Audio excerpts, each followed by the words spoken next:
Yang menang yang berkuasa, yang kalah nampaknya nasib mereka masih jadi tanda tanya.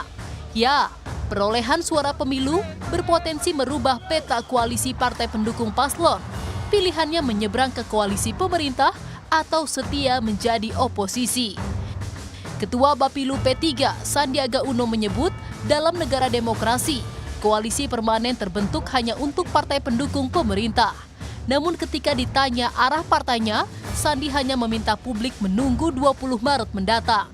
Menurut Sandi, ada kemungkinan koalisi baru yang akan terbentuk setelah rekapitulasi suara tingkat nasional oleh KPU selesai dilakukan. Di politik itu kan tidak ada yang permanen. Tapi koalisi mendukung pemerintah itu sesuatu yang sudah nyata dan realita. Kemarin P3 dua pemerintahan mendukung dan ada terus di dalam pemerintahan. Itu kalau yang disebut sebagai permanen itu mungkin bisa diartikan sebagai permanen dalam konsep mendukung dan berada di dalam pemerintahan.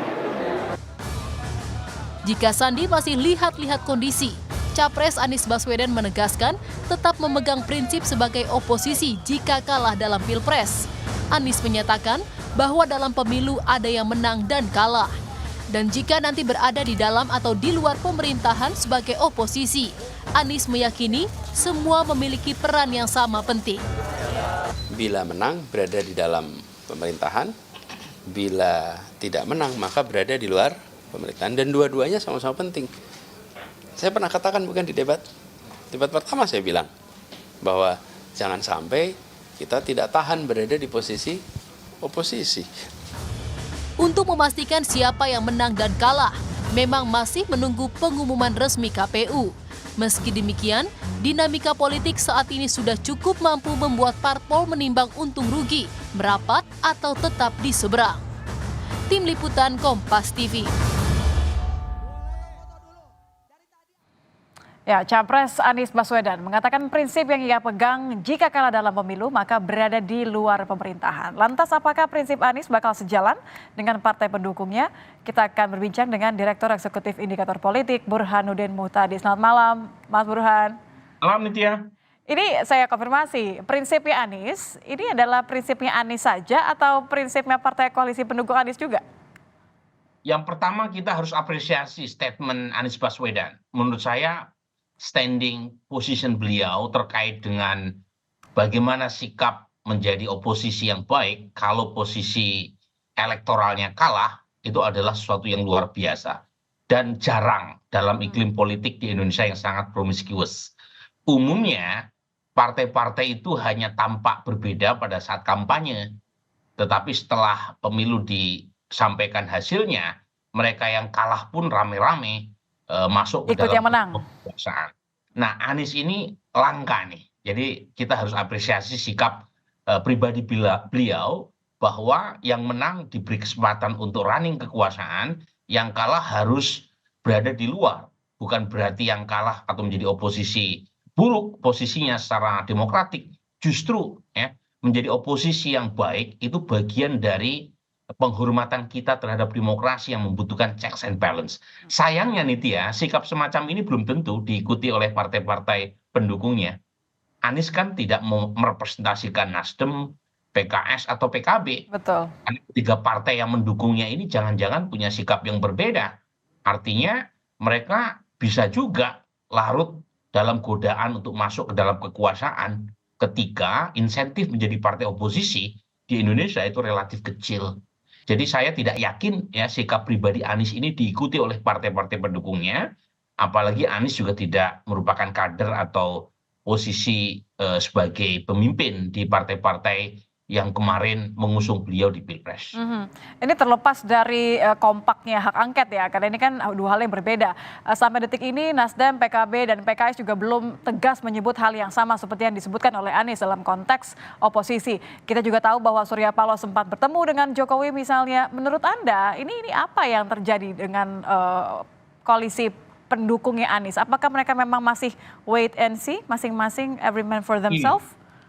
Iya, betul. Jadi soal angket itu bisa seperti pisau bermata dua. Di satu sisi dia menjadi sarana atau media untuk mengoreksi kebijakan yang dianggap salah terkait dengan pilpres, tetapi bisa juga ya menjadi alat untuk menaikkan posisi tawar dalam kekuasaan. Jadi itu yang menjelaskan mengapa partai-partai pendukung 01 atau 03 sejauh ini belum kelihatan maju ya, terutama dalam proses pengguliran hak angket di DPR. Dan kan tegas karena posisi beliau sebagai non partai dan sekaligus sudah membangun branding sebagai tokoh oposisi.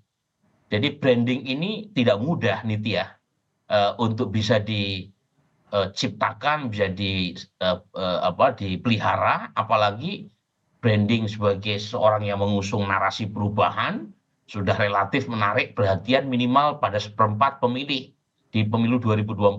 Betul. Dan kalau misalnya branding ini terjaga dan kemudian incumbent yang menang dalam pemilu 2024 performanya tidak terlalu menarik, maka Anies yang akan mendapatkan insentif elektoral. Cuma branding secara personal sebagai tokoh oposisi ini kan tidak serta-merta dinikmati oleh partai-partai pendukungnya. Jadi partai-partai pendukungnya mungkin punya logika yang berbeda dengan Anies. Oke, jadi kalau bicara soal untung rugi untuk Nasdem, PKB dan juga PKS, kalau jadi oposisi ini lebih banyak ruginya atau lebih banyak untungnya? Ya jadi tadi saya mengatakan sikap Anies tadi di satu sisi menunjukkan satu posisi personal, posisi pribadi yang baik, tetapi juga ada insentif elektoral bagi seorang Anies untuk tetap menjaga brand sebagai tokoh oposisi kan. Jadi kalau misalnya dia masuk dalam kekuasaan, hilang tuh semua brand yang sudah dia bangun selama kampanye. Nah, masalahnya untuk partai-partai pendukungnya itu tidak punya insentif seperti yang Anies Dapatkan. Nah, menjadi oposisi di Indonesia itu tidak memiliki insentif elektoral yang cukup positif. Jangan lupa ya, PKS sangat konsisten sebagai partai oposisi selama Pak Jokowi menjadi presiden, udah 2 periode, tetapi elektabilitas PKS juga stagnan. Ya. Saat yang sama jangan lupa menjadi partai oposisi seringkali menjauhkan mereka untuk mendapatkan akses terhadap kekuasaan. Apalagi ada anggapan menjadi partai oposisi itu menjadi target empuk bagi proses apa yang disebut dengan istilah kriminalisasi. Jadi ada banyak disinsentif yang membuat partai-partai berpikir panjang untuk konsisten sebagai partai oposisi. Dan karenanya mereka dengan mudah bergabung dengan kekuasaan kalau misalnya calon yang mereka dukung kalah. Ya. Jadi, nah ini yang membuat gitu ya partai-partai pendukung Anies sampai sekarang belum kelihatan firm. Jadi menurut Anda ini bukan pergolakan batin idealisme, tapi lebih ke ditawarkan atau tidak nih, saya akan dipanggil untuk ketemu atau tidak gitu ya? Betul. Jadi lebih ke posisi politik ya, karena bagaimanapun pertaruhan buat Anies dan buat Surya Paloh, Caimin maupun Presiden PKS Saihu terkait dengan pilihan-pilihan menjadi oposisi itu tidak sebesar para ketua umum partai ini. Kalau Anies kan dia ibarat lone wolf gitu ya.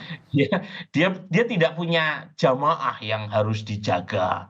Dia tidak punya pertaruhan politik besar yang harus diproteksi. Sementara menjadi ketua umum partai kan ada banyak sekali pertaruhan politik yang harus dia proteksi, dia harus lindungi, dan itu biasanya berkaitan dengan posisi politik, apakah berada di dalam atau di luar kekuasaan.